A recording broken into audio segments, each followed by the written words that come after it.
Magandang hapon, ako nga pala si Hemer Duwingo, mas kilalang sa pangalang Maki. Ako.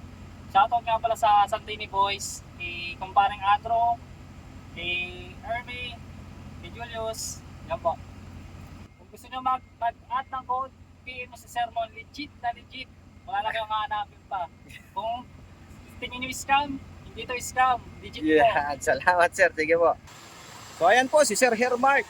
Yan, ito si Sir Hermark, mag-add ko ng code 3. So yun nga po, yung requirements natin sa LTO is yung PDC certificate.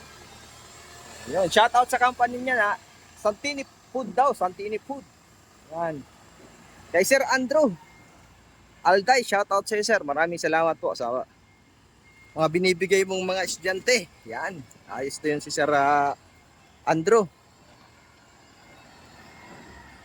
Okay, so sa code 3 po natin, may dalawang code tayo, yung C at saka D. Magkahiwalay po yung PDC kasi nun.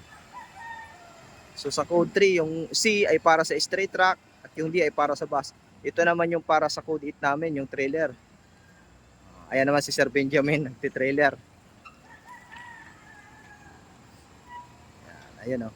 So yung mga yung planong mag-code 3 po dyan, make sure po na ang lisensya ninyo ay 4 years ng professional. Ito tulad nito nila sir, 4 years na po yan. So madaming nag-i-inquire, non-pro, hindi po pwedeng mag-additional code 3 ang non-pro.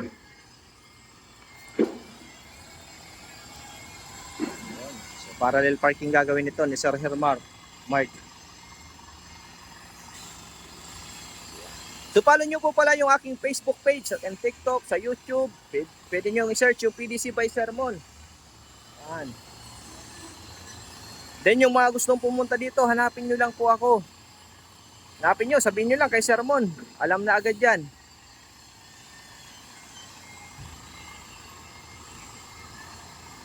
Okay, ayun o. Yun. Shout out nga pala kay Sir. Ito, papa-shout out.